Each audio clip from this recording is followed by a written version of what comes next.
Et je vais partir des prises de position de Québec solidaire. J'ai pensé à ça. Je me suis dit, après tout, c'est pas d'aujourd'hui qu'on commence à réfléchir sur la question à la fois énergétique et des ressources naturelles. C'est depuis notre fondation et depuis qu'on a élaboré la plateforme de la première campagne électorale qu'on a faite. Alors, moi, je veux un peu partir de là pour vous dire où on en est dans nos réflexions. Puis, bien entendu, je ne ferai pas semblant qu'il n'y a pas un cahier de perspectives sur la table. Il y en a un, puis probablement plusieurs d'entre vous ont participé à une rencontre cet après-midi là-dessus. Il y a un certain nombre de questions posées dans ce cahier. Je vais donc finir avec davantage de questions que de réponses, mais je me suis amusée un petit peu quand même à commencer, moi, personnellement, et je n'engage personne d'autre que moi là-dedans, à réfléchir en tout cas à des sous-questions qui me paraissent importantes quand on veut apporter des réponses aux questions du cahier de perspective. Alors, je ne pense pas résoudre grand-chose, mais peut-être essayer de nous amener à aller un petit peu plus loin. Alors, d'abord, puis là, ça va faire plaisir à Jacques, je veux vous dire que dès 2007, dès la première campagne électorale, Québec solidaire s'est prononcé pour la nationalisation de l'éolien. Donc, ça existe un parti politique qui n'a pas peur de dire il y a des ressources qui doivent nous appartenir. Ce parti-là, il s'appelle Québec solidaire. Ce que j'ai trouvé intéressant à l'époque, et j'étais complètement d'accord, c'est le type de nationalisation auquel on pensait. Ça faisait pas longtemps qu'on existait, là, quand il a fallu faire notre plateforme. C'était même pas un an après notre fondation. Et l'éolien, c'était quelque chose qui commençait tout juste. Et ce qu'on a dit, c'est qu'il faudrait une société publique du même genre qu'Hydro-Québec, disons une société publique, donc qui appartient à l'État, à la collectivité, et qui planifie, gère, s'occupe de la production éolienne, mais on ajoutait aussi, moi personnellement ça me paraissait très important, que les communautés locales pouvaient développer des projets éoliens et que les retombées économiques leur appartiendraient. Ce que je trouvais intéressant dans cette position-là, c'est qu'on n'est pas uniquement dans la nationalisation un petit peu méthode traditionnelle, disons, le tout à l'État, là. Il me semblait que c'était plus original. Dès 2007 aussi, on a parlé de l'eau. Puis pour être franche, moi, mon maître à penser sur la question de l'eau, il est juste ici, là, il s'appelle Serge Roy. Et je pense qu'il a été le maître à penser de plusieurs à Québec solidaire. Il nous a dit surtout ne pas nationaliser l'eau. Venant d'un gars de gauche, au début, ça surprend. Et à un moment donné, tu comprends que l'eau ne doit pas être nationalisée parce qu'elle ne doit pas être considérée comme un bien marchand qui appartiendrait à l'État, ce qui pourrait amener des choses tout à fait nocives à un moment donné, comme un État qui décide de vendre de l'eau. Donc, il faut davantage considérer l'eau comme un bien public, le voir comme un bien commun, mais que sa gestion soit publique. Alors, on s'est rapidement entendu là-dessus. On a aussi, dès 2007, parlé de forêt.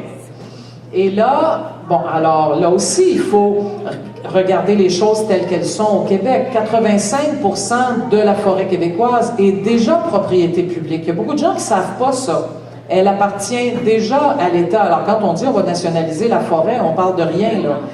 Le problème n'est pas dans la propriété de la ressource. Le problème est dans la gestion de la ressource. Et en 2007, ce qu'on a dit, c'est qu'il faudra qu'on mette en place des comités forestiers locaux, former des gens de la forêt, des travailleurs de la forêt, des municipalités, des groupes qui s'occupent d'écologie, de tourisme, des directions de petites entreprises. Et ces gens-là, ensemble, devront faire des plans avec une vision à long terme de développement de la forêt, soumettre ces plans au ministère de l'Environnement, et finalement gérer ensemble des plans de développement forestier. En agriculture, aussi bien en 2007 qu'en 2008, bien sûr, Québec solidaire est davantage porté à appuyer l'agriculture bio, familiale, du terroir, et on critique le modèle de l'agriculture industrielle. 2008, on a eu 2 élections rapides, hein, vous vous rappelez? Donc, deuxième plateforme. Elle contenait quelque chose comme 125 ou 150 propositions. Je ne sais pas s'il y en a qui se rappellent du congrès où on a essayé de les adopter. Bon, passons. Mais quand même, on est allé plus loin sur la question de l'éolien. En fait, on a développé une vision plus globale de la question énergétique. On a dit, ce qu'il faudrait, c'est une société publique qui s'appellerait Énergie Québec. Et Amir et moi, c'est encore ce qu'on défend régulièrement. Et dans Énergie Québec, il y aurait des divisions. Une division hydroélectricité, une division solaire, une division éolien. Je ne sais pas s'il y aura un jour une division gaz de schiste, on va en reparler. Alors, à l'époque, on ne connaissait même pas le mot gaz de schiste, donc on n'en a bien sûr pas parlé. Et donc, on commençait à ce moment-là à avoir une vision du développement énergétique beaucoup plus global à Québec solidaire. On avait plusieurs propositions, par exemple, qui touchaient l'économie d'énergie, le transport en commun, on allait y mettre 1,2 milliard. En fait, cette plateforme d'à peu près 125 propositions était une sorte de demi-programme, il faut quand même se le dire. C'était quelque chose. Ça peut être intéressant de retourner là-dedans dans les discussions qu'on va faire parce qu'il y avait déjà bien du bon stock. 2009-2010, bon, on est sorti de l'élection, on a un député à l'Assemblée nationale, et v'là dit pas que dans le nord du Québec, en Abitibi, une mine qui s'appelle Osisco décide qu'elle va déménager le quart de la ville de Malartic pour forer une mine d'or à ciel ouvert. Énorme mine d'or, 1 km², là, c'est vraiment énorme. Et là, on apprend, parce qu'il faut convenir qu'on ne sait pas tout à Québec solidaire, hein? On apprend souvent avec les gens, eh bien, on apprend qu'il y a quelque chose qui existe au Québec qui s'appelle la loi sur les mines, qu'elle date du 19e siècle, et qu'en fait, elle donne la propriété du sous-sol aux compagnies minières à partir du moment, tout simplement, où elles ont accès à un permis d'exploration, plus familièrement appelé claim au Québec, ce qui est très français. Alors, là, on regarde tout ça passer, Amir intervient, nos militants Québec solidaire à Rouyn-Noranda sont très, très actifs dans le dossier. Osisco déménage le quart de la ville parce que c'est compliqué.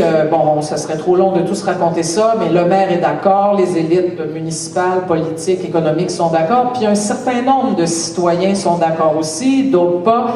C'est souvent ce que ça crée d'ailleurs en passant, toutes ces nouvelles explorations minières ou développement éolien autour des villages et des villes, d'immenses divisions entre les citoyennes et les citoyens, ce qui n'est pas le moindre des problèmes. Mais là, c'est sûr qu'à partir de ce moment-là, à Québec solidaire, on réfléchit de plus en plus à la question de la propriété.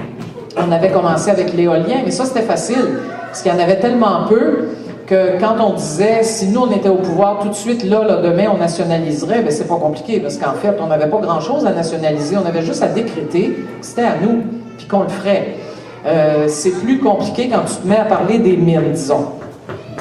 Bon, à peu près à la même période, méga combat, dont ici dans la région, vous êtes encore plus au courant que moi à Montréal, les ports méthaniers. D'ailleurs, je vous rappellerai quelque chose, je ne sais pas si dans votre tête, il y a un petit déclic qui s'est fait là, depuis l'apparition des gaz de schiste. On nous a bassinés avec les ports méthaniers. C'était tellement important, c'était tellement urgent. Il fallait sacrifier des terres agricoles extraordinaires, un paysage magnifique et risquer des accidents entre l'île d'Orléans et la côte sud du Saint-Laurent pour 2 ans plus tard ne plus faire de port méthanier puis dire qu'on va creuser du gaz chez nous. À chaque fois, c'est terriblement urgent, c'est terriblement important. Moi, je trouve que ça fait vraiment réfléchir. Alors, quand on a commencé à regarder toutes ces questions, et je parle à la fois ressources naturelles et énergétiques, mais c'est sûr qu'on a commencé à aller vers des questions encore plus de fond. Et là, à Québec solidaire, s'est créé, par exemple, un collectif sur la décroissance. C'est un signe des temps, ça.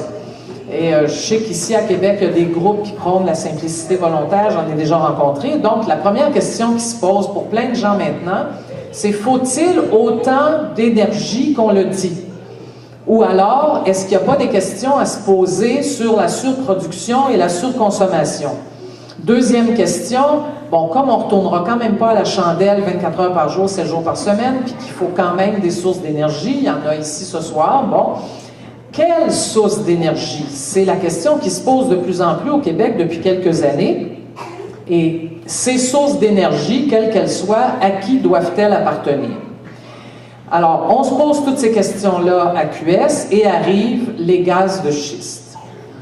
Peut-être que vous étiez au courant, peut-être que je vais faire, juste pour le plaisir, un petit examen. Disons, là, si j'enlève la période de juin à maintenant, donc avant juin dernier, qui ici dans cette salle connaissait ça, les gaz de schiste? Alors, vous voyez, c'est à peu près 3% des gens. Vous êtes très, très représentatifs de la population du Québec et celle qui vous parle n'en connaissait rien. Mais là, on a réfléchi très vite au Comité de coordination nationale de Québec solidaire, parce que comme vous savez, quand on a un député, on est obligé de se prononcer vite. Et on a dit très rapidement, ben, pour nous, là, pour le moment, en tout cas, c'est non. Le PQ a dit oui, mais à telle condition. Nous, on a dit non, puis on verra. Il y a trop de questions, des questions environnementales, des questions à caractère social, trop de questions démocratiques, trop de questions sur la propriété. J'en ferai pas toute la liste, elle serait super longue. Dans l'échange, si ça vous intéresse, on peut creuser la question des gaz de schiste. En fait, ce qu'on s'est mis à réaliser tranquillement, à force de lire puis de s'informer, c'est que le gouvernement du Québec, en voulant mousser énormément la filière énergétique gaz naturel, qui se ferait par du gaz de schiste, d'une certaine manière, je ne sais pas si Jacques sera d'accord, l'intuition qu'on a, c'est qu'il dénationalise progressivement l'énergie au Québec. Moins il y aura d'hydroélectricité qui est publique, plus il y aura de gaz naturel, de gaz de schiste et toute autre forme d'énergie qui sont du domaine privé, comme l'éolien, ben, finalement, la part publique de l'appropriation de l'énergie par le peuple finit par être beaucoup moins importante. Alors, on est allé, je suis allé cette semaine devant les commissaires du Bureau d'audience publique sur l'environnement. Il y a en ce moment à peu près 250 groupes là, qui vont devant le BAP. C'est phénoménal. Les gens ont eu très peu de temps pour écrire des mémoires, mais il y a une intense mobilisation citoyenne, ce qui est très, très intéressant. Beaucoup de colère chez les gens, entre autres, du sud de Montréal. Et là, nous, ce qui est bien, c'est qu'on entre dans des réflexions à cause de l'élaboration de notre programme qui touchent à la fois l'économie et l'écologie. Je pense que ça va être très difficile de les traiter séparément. Elles sont intimement liées. Je pense que la vision que Québec solidaire porte depuis le début, c'est qu'on ne se refusera pas un peu de développement économique quand ça a du bon sens, là. Mais c'est ça la question. C'est lequel développement économique, puis au profit de qui? Est-ce qu'il respecte l'environnement? Est-ce qu'il est socialement responsable? On est vraiment dans cet ensemble de questions-là. Dans le cahier de perspective que j'ai lu et relu, je trouve qu'il y a beaucoup de bonnes questions, il y a vraiment matière et il y a vraiment des visions porteuses d'un avenir plus juste et plus écologique pour le Québec et pour sa population. Tous scénarios confondus, là, toutes tendances confondues, on ne se trompe pas là. On est dans un parti féministe, de gauche, écologiste, c'est très clair. On ressent dans ce cahier-là le besoin de protéger la terre, l'eau, la forêt, l'air. On ressent aussi le besoin de viser le bien commun, une société où il fait bon vivre pour tout le monde, une société démocratique, une société solidaire. On reconnaît que les femmes doivent jouer un rôle actif dans cette nouvelle société. J'aurais aimé ça qu'il y en ait plus de ce côté-là. En tout cas, il va peut-être falloir travailler fort. Mais il y a au moins un passage qui parle de valoriser l'économie de l'ordinaire, qui est l'économie dans laquelle sont tellement impliquées les femmes. En tout cas, je pense qu'il y aurait quelque chose à développer là. Donc, tout ça est très intéressant. Mais à mon avis, il y a des questions qui restent en suspens. Et je me fais le plaisir, dans les 5 minutes qui me restent, de les soulever, mais sans nécessairement y apporter des réponses.